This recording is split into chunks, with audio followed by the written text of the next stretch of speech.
The year was 1870, and the Arizona frontier burned with tension. Outlaws roamed freely, settlers clashed with tribes, and justice often came too late. One summer evening, a young cowboy named Colt McGraw found a girl no older than 10 hiding near a dried creek.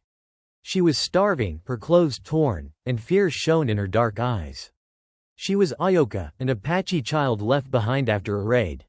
Most men would have turned her over to the sheriff or worse, but Colt wasn't like most men. He gave her food, shelter in his small cabin, and a promise. "You're not forgotten, little one. Someday, you'll be strong." When Apache scouts came searching, Colt didn't betray her. He rode all night to return her safely to her people, even as bullets whistled past him from those who called him a traitor. Before they parted, Ayoka swore she would never forget the cowboy who risked everything for her. 15 years later, the frontier had changed. The land was carved up by railroads, ranches, and greed.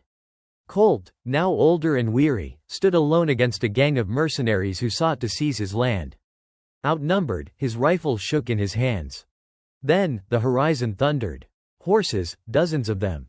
Warriors painted for battle. At their head rode a fierce leader, her braids flying, eyes blazing with the fire of her ancestors.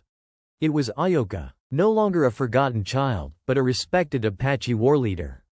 She raised her spear, pointed it at Colt's enemies, and shouted in a voice that shook the canyon, "This land belongs to those who defend it. You will not harm the man who once protected me." Her warriors charged, and the mercenaries scattered like frightened coyotes. When the dust settled, Ayoka dismounted. She stood tall before Colt, her eyes softening. "You once gave me life when I had nothing," she said. "Now, I return with my people at my side. From this day on, you will never stand alone." And in that moment, the cowboy and the Apache girl, once bound by mercy, were forever tied by loyalty, respect, and the unbreakable spirit of the Wild West.